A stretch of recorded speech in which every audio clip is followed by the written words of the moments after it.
একটি ট্রফি, কোটি কোটি স্বপ্ন আর গোটা দুনিয়ার স্পন্দন।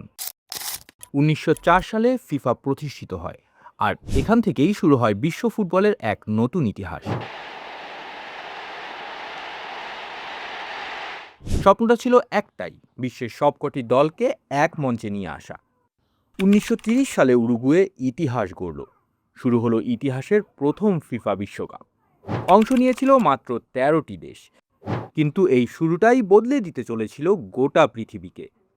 সেই যুগে খেলোয়াড়রা বিমানে নয়, বরং দিনের পর দিন জাহাজে চড়ে সমুদ্র পাড়ি দিয়ে টুর্নামেন্টে পৌঁছেছিলেন। আর তারপর শুরু হলো পৃথিবীর প্রথম বিশ্বকাপ ম্যাচ। উরুগুয়ে হলো বিশ্বের প্রথম ফিফা ওয়ার্ল্ড কাপ চ্যাম্পিয়ন।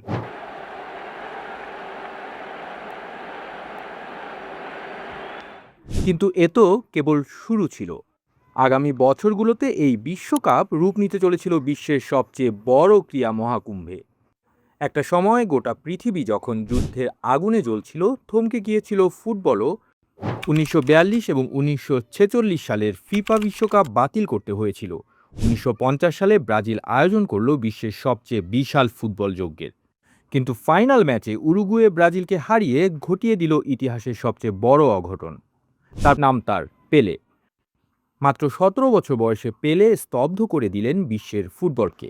তার সেই ঐতিহাসিক জয় এক নতুন যুগের সূচনা করল, আর সেখান থেকেই পেলে হয়ে উঠলেন ফুটবলের রাজা, কিং অফ ফুটবল। ১৯৫৮, ১৯৬২ এবং ১৯৭০ পরপর ৩টি বিশ্বকাপ জিতে ব্রাজিল ফুটবল ইতিহাসে নিজের নাম চিরকালের জন্য অমর করে রাখল।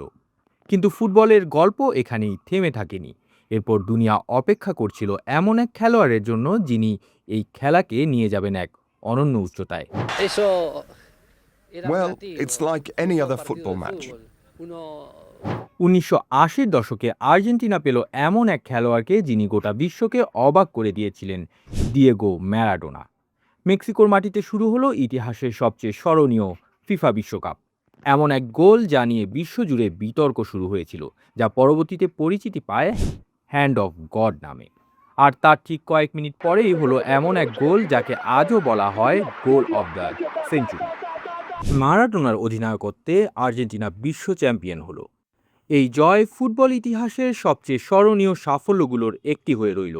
১৯৯০-এর বিশ্বকাপ ছিল রোমাঞ্চ, আবেগ আর দুর্দান্ত লড়াইয়ে ভরপুর। ১৯৯৪ সালে প্রথমবারের মতো আমেরিকা ফিফা বিশ্বকাপের আয়োজন করে এবং ফুটবলের জনপ্রিয়তা এক নতুন শিখরে পৌঁছায়। ১৯৯৮ সালে ফ্রান্স প্রথমবার বিশ্ব চ্যাম্পিয়ন হয় এবং গোটা দেশ মেতে ওঠে ঐতিহাসিক জয়ের উদযাপনে। জিনেদিন জিদান নিজের জাদুকরী পারফরমেন্সে ফুটবল ইতিহাসে নিজের নাম চিরকালের জন্য খোদাই করে নিলেন। এবার শুরু হতে চলেছিল ফুটবলের এক নতুন সোনালী অধ্যায়, যেখানে বিশ্ববাসী দেখতে যাচ্ছিল রোনালদো, রোনালদিনহো এবং আরও অনেক নতুন সুপারস্টারদের ম্যাজিক। ২০০২ সালে প্রথমবারের মতো দুটি দেশ, দক্ষিণ কোরিয়া এবং জাপান, যৌথভাবে বিশ্বকাপের আয়োজন করে। ইনজুরি কাটিয়ে মাঠে ফেরা রোনালদো দুনিয়াকে দেখিয়ে দিলেন যে আসল চ্যাম্পিয়নরা কখনো হার মানে না।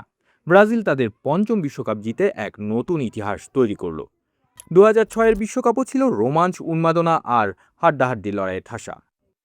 ২০১০ সালে স্পেন তাদের দুর্দান্ত পাসিং গেম এবং টিম ওয়ার্ক দিয়ে গোটা দুনিয়ার মন জয় করে নেয়। প্রথমবারের মতো আফ্রিকার মাটিতে বিশ্বকাপ অনুষ্ঠিত হলো এবং গোটা বিশ্ব এই ঐতিহাসিক মুহূর্তের সাক্ষী হয়ে রইল। ২০১৪ সালে জার্মানি তাদের শৃঙ্খলা, নিখুঁত টিমওয়ার্ক আর দুর্দান্ত ফুটবল দিয়ে বিশ্বকাপ নিজেদের নামে করে নিল। একদিকে মেসির জাদু, অন্যদিকে রোনালদোর ক্ষমতা। শুরু হয়ে গিয়েছিল ফুটবলের ইতিহাসে সবচেয়ে বড় দ্বৈরথ। ২০২২ সাল কাতারের মাটিতে শুরু হলো এমন এক বিশ্বকাপ যা ইতিহাস চিরকাল মনে রাখবে।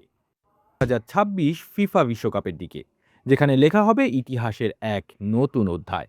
প্রথমবারের মতো লড়বে ৪৮টি দেশ, কিন্তু স্বপ্ন থাকবে একটাই, বিশ্ব চ্যাম্পিয়ন হওয়া। ১৯৩০ থেকে শুরু করে ২০২৬ পর্যন্ত ফিফা বিশ্বকাপ কোটি কোটি মানুষকে স্বপ্ন দেখার অনুপ্রেরণা দিয়ে আসছে।